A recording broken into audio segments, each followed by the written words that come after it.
இன்று ஜூன் 5 திரைப்பட பாடலாசிரியர் மறைந்த தஞ்சை ராமையாதாஸ் பிறந்தநாள். தஞ்சை ராமையாதாஸ் தமிழக கவிஞரும் தமிழ் திரைப்பட பாடலாசிரியரும் திரைப்பட வசனகர்த்தாவும் ஆவார். 500க்கும் மேற்பட்ட திரைப்பட பாடல்களை எழுதியுள்ளார்.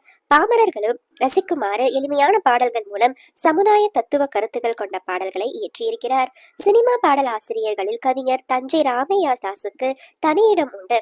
எம்ஜிஆர் நடித்த குலேபகாவலி படத்திற்கு மயக்கும் மாலை பொழுதே நீ போ போ இனிக்கும் இன்ப இரவே நீ வா வா பாடலும் தருவார். மாயா பஜார் படத்துக்கு கல்யாண சமையல் சாதம் பாடலும் தருவார். நாட்டு நடப்புக்கு என்றும் பொருந்தும் மலைக்கல்லன் பட பாடலான எத்தனை காலம்தான் ஏமாற்றுவார் இந்த நாட்டிலே பாடலும் தந்துள்ளார். புரியாத மொழியில் ஜிகினா வார்த்தைகளை கோர்க்கும் இன்றைய கவிஞர்களுக்கும் இவர் அன்றே முன்னோடியாக இருந்திருக்கிறார். அமரதீபம் படத்தில் ஜாலிலோ ஜிம்கானா பாடலை எழுதியதும் இவரே. இப்படி காலத்தால் அழியாத பாடல்களை தந்து தமிழ் ரசிகர்களின் நெஞ்சில் நின்று கொண்டிருப்பவர் தஞ்சை ராமையாதாஸ்.